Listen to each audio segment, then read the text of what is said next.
Chers passionnés, bonjour et bienvenue dans ce nouvel épisode. Sachez que c'est avec beaucoup d'émotion que je vous présente mon nouveau terrarium dans lequel loge mon tout premier serpent, soit un python royal de face axanthique.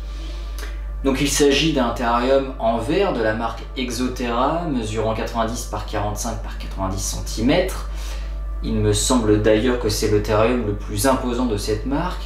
Alors c'est un terrarium plutôt recommandé pour les espèces issues du milieu tropical. Pour le coup, un terrarium de ce type n'est pas obligatoire pour un python royal, mais étant donné l'importance symbolique que je donne à ce serpent, j'ai décidé de lui fournir ce logement. D'ailleurs, bien qu'il ne s'agisse pas d'une espèce arboricole à proprement parler, mon serpent s'agrippe quasiment tous les soirs à cette branche, profitant ainsi de son volume.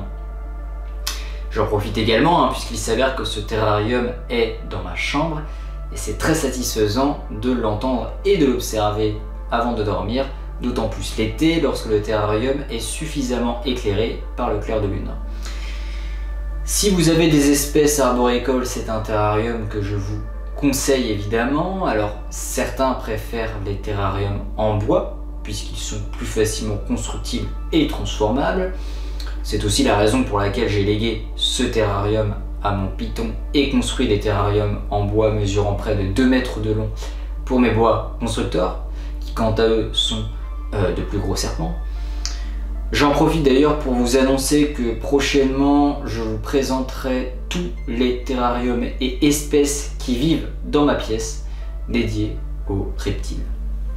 Bien, ainsi s'achève cette brève intervention, j'espère qu'elle vous aura intéressé. Pour celles et ceux qui auraient des questions, vous pouvez évidemment me contacter sur les réseaux sociaux, les liens sont d'ailleurs en description. Sur ce, portez-vous bien et à bientôt.